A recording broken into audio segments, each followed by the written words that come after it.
My name is Tracy Peters, and I'm a multidisciplinary artist working and living in Winnipeg on Treaty 1 territory. So the title of this exhibition is Bog Sensing, and it consists of 4 components that are all similar. They're museum cases, they're different sizes, scattered throughout Woodlawn Regional Park.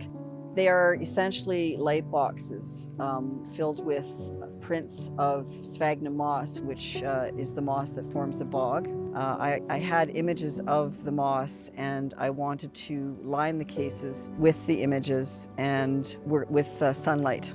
The positioning of these cases was really important to me. They all have one side that's open, and the other sides have the prints on them, and so the open side is the viewing side. And so that way the sun doesn't enter from the north side and reflect off the mirror. The sun will always be sort of filtered through the prints. So I work in photography, video, and installation, and I'm really interested in especially working with light. And this work has been fascinating for me because I got to experiment with capturing light. I have a mirror on the floor which reflects the light inside to create this visually immersive environment. So it's immersive, but it's not the same as in the gallery. The top of the ceiling of the plinth inside has a solar light built into it, and that captures the sun throughout the day. So during the day, the images inside glow with a warm. I mean, today it's cloudy, so they're glowing, they're very subtle. But on a sunny day, and as the sun moves around, the whole interior is changing and it's bright. And then when the sun goes down, the light comes on and they become these light boxes from the outside. And so I hope that people will come out, at 10 o'clock. It will be on long enough for people to see it into the wee hours of the mornings.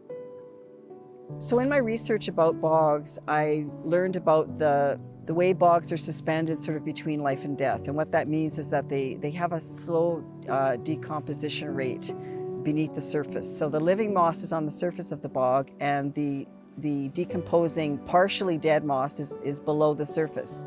So that's why I have photographs of the living and dead, and the dead images facing the outside is because I think mostly we have this preconception of bogs as being wastelands, and they're not very pristine, beautiful environments. This is what we think, and they're actually not that. So when you walk up to the piece, you mostly see the dried, the brown, earthy tones on the outside, and as you approach it, inside, on the other side of the paper, is the brightly colored living sphagnum moss, which is what grows on the surface of a bog.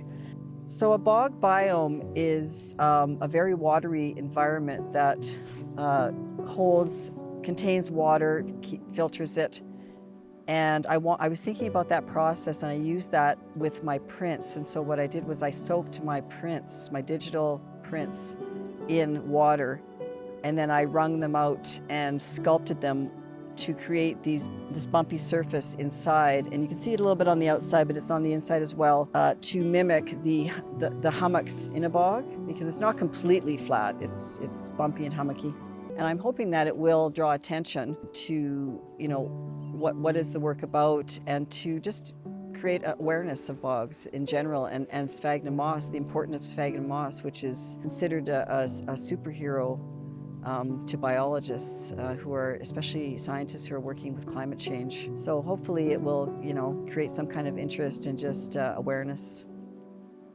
I just want to, again, express my thanks to Amber Andersen and the Estevan Art Gallery Museum for inviting me to create this new work for Woodland Regional Park.